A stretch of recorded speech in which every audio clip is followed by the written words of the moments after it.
Pemirsa, sebagai salah satu daerah yang paling merasakan dampak pandemi COVID-19, adanya bantuan dana hibah untuk pariwisata Bali dinilai sangat membantu. Alokasi dana hibah ini harus digunakan dengan sebaik-baiknya dan tepat sasaran.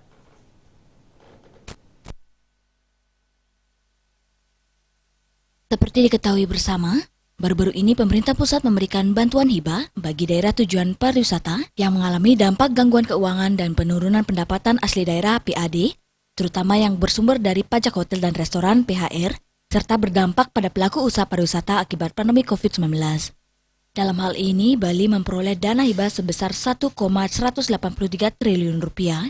Menurut pengamat pariwisata I Gusti Ngurah Anom Adiputra, Bali sebagai pulau yang mengandalkan sektor pariwisata sebagai sumber pendapatan daerah, tentu paling merasakan dampak dari pandemi COVID-19. Bahkan perekonomian di Pulau Dewata sampai minus 12%. Dengan adanya bantuan hibah tersebut, tentu akan membantu sektor pariwisata di Bali.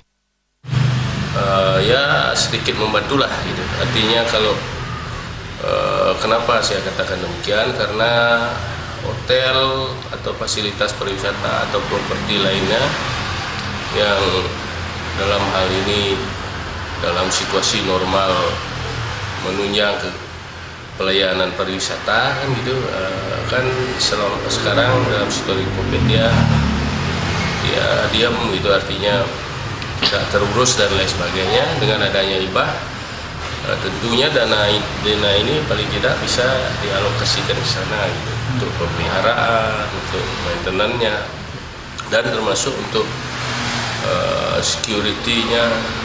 Jangan sampai dia rusak karena alam tidak terurus, dan rusak karena oknum-oknum tertentu yang tidak bertanggung. Jadi bagaimanapun juga ini adalah hal yang positif. Pihaknya berharap agar alokasi dana hibah ini dapat digunakan dengan sebaik-baiknya dan tepat sasaran, sehingga dapat membantu dalam hal pemeliharaan pariwisata itu sendiri di tengah wabah COVID-19. Andika Bali TV.